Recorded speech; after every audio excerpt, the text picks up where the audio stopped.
Hi, my name is Robin, and welcome to English Grammar Now. Today, we're going to be talking about this, that, these, and those. These words are part of a group that are called determiners. We've already studied some words that are in this group of determiners. Actually, the words a, an, and the are called articles, and all articles are also determiners. So when we use a sentence like, I'll take a cup of coffee, or where did you put the keys, we've already used a kind of determiner.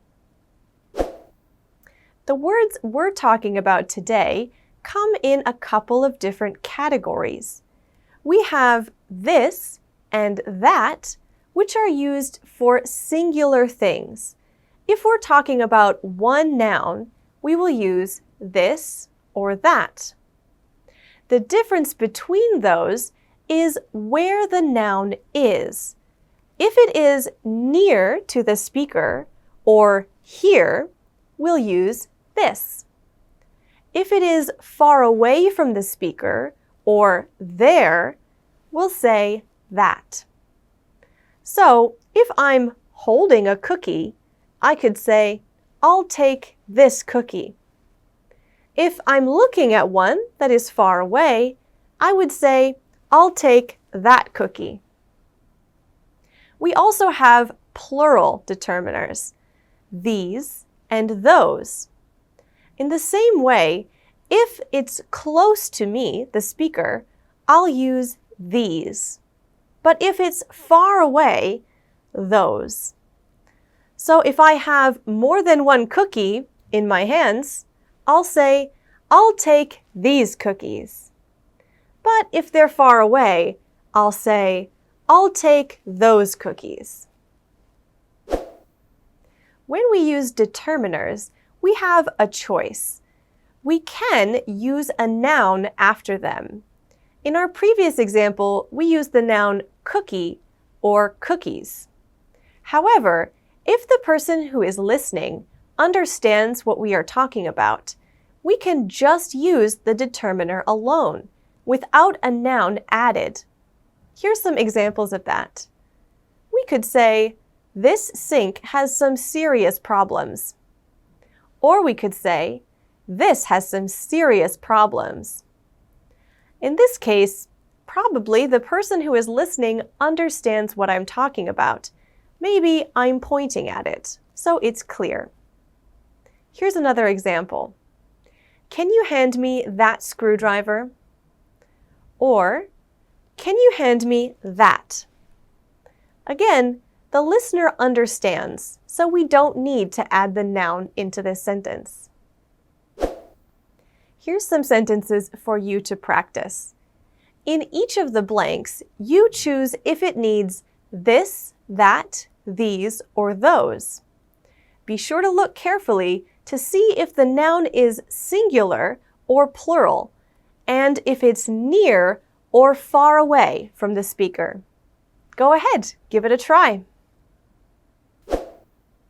Here's the answers to those questions.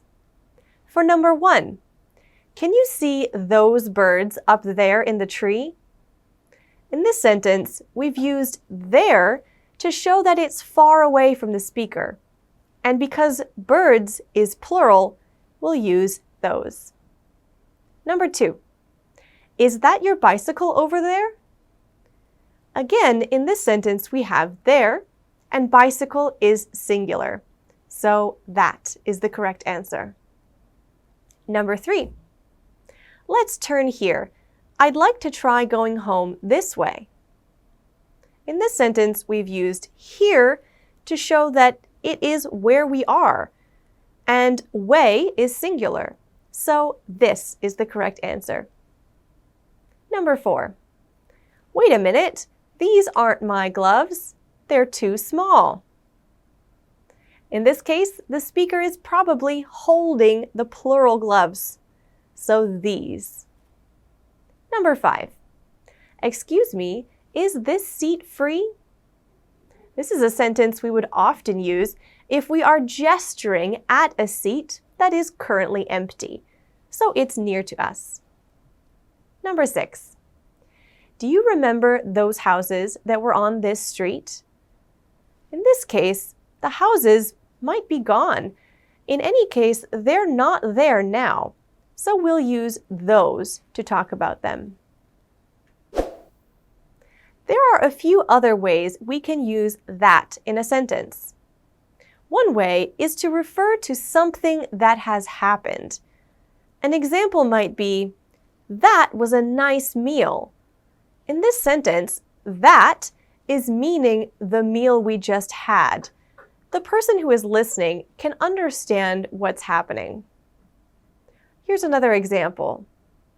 I'm sorry I forgot to call. That's all right. The person who said, that's all right, means it's all right that you forgot to call.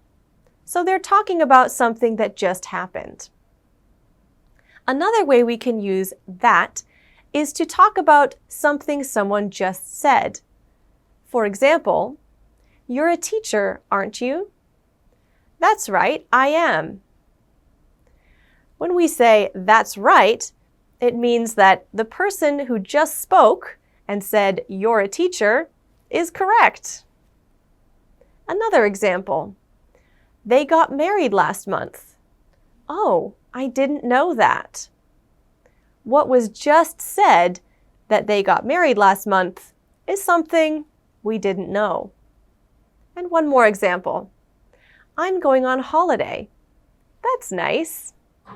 The thing you said, that you're going on holiday, is nice. One more way we use this and that is on the phone. We can use this is or that is if we're making an introduction as well. Here's what it might look like in a phone conversation. Ring, ring, ring. Hello? Hi, is that Jackson? This is Monique. Hi, Monique. Yes, it's Jackson. In this case, we use is that to ask a question about who is speaking on the other end of the phone. And this is to say who I am on this side of the phone. If you're making an introduction, it might sound like this.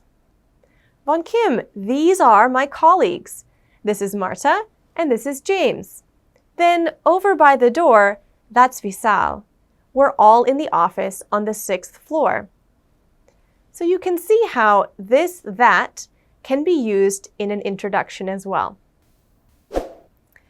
Another word that might be helpful to use is one or ones. This is a pronoun that we often use in a sentence if we don't want to repeat the subject. For example, we often use one or ones with the determiners this, that, these, and those. It might sound like this. I like these ones, but not those ones. We also use it with adjectives. Here's an example. This house is too small for our family. We need a bigger one. You can see that one in that sentence is replacing house, so that we don't have to repeat ourselves too many times. Here's another example. Please buy some towels, but don't get the expensive ones. In this case, ones is meaning towels, plural. We also use one and ones to answer which questions. If someone asks a question like, which headphones should I buy, these ones or those ones? You might answer that by saying, buy these ones, or buy those ones.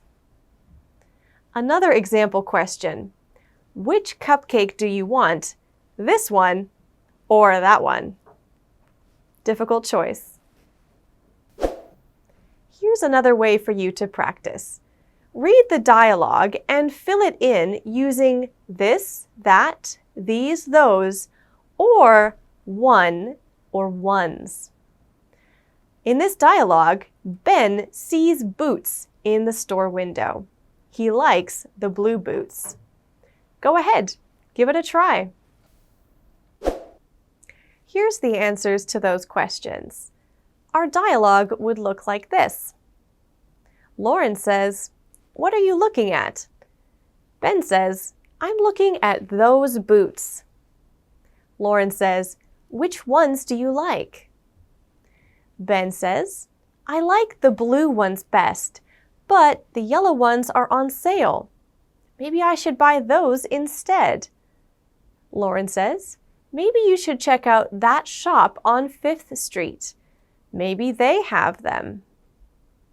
You can see how using one or ones really helps us to not repeat the word boots many times in this dialogue. Great job!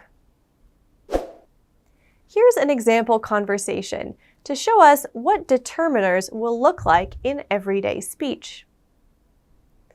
Do you remember that little cafe we stopped at in Madrid? You mean the one with the red door and the nice biscuits? No, the one that had those flat pancakes, the ones with the chocolate on them.